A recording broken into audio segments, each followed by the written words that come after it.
જ્યાં રાજકોટના 2 સહિત રાજ્યભરમાં આવેલા 40 કોચિંગ ક્લાસીસ પર સ્ટેટ જીએસટી વિભાગે દરોડાની કાર્યવાહી હાથ ધરી છે।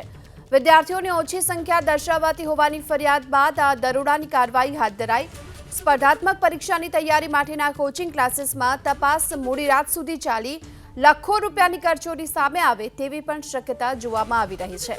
વિદ્યાર્થીઓની ઓછી સંખ્યા દર્શાવતી હોવાની ફરિયાદો ઉઠી હતી અને તેને લઈ રાજકોટના 2 સહિત અમદાવાદ, વડોદરા ઉપરાંત રાજ્યભરમાં આવેલા સ્પર્ધાત્મક પરીક્ષાની તૈયારી માટેના કોચિંગ ક્લાસીસ પર દરોડા પાડવામાં આવ્યા।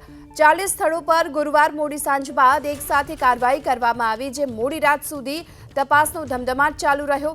જોકે કેટલાક કોચિંગ ક્લાસીસના સંચાલકો તૈયારી માટે આવતા વિદ્યાર્થીઓની ઓછી સંખ્યા દેખાડતા હોવાની પણ વ્યાપક ફરિયાદો મળી હતી, જે બાદ જીએસટી વિભાગે આ દરોડાની કાર્યવાહી હાથ ધરી।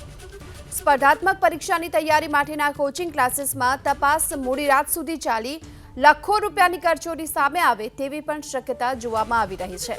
વિદ્યાર્થીઓની ઓછી સંખ્યા દર્શાવતી હોવાની ફરિયાદો ઉઠી હતી અને તેને લઈ રાજકોટના 2 સહિત અમદાવાદ, વડોદરા ઉપરાંત રાજ્યભરમાં આવેલા સ્પર્ધાત્મક પરીક્ષાની તૈયારી માટેના કોચિંગ ક્લાસીસ પર દરોડા પાડવામાં આવ્યા। 40 સ્થળો પર ગુરુવાર મોડી સાંજ બાદ એકસાથે કાર્યવાહી કરવામાં આવી, જે મોડી રાત સુધી તપાસનો ધમધમાટ ચાલુ રહ્યો।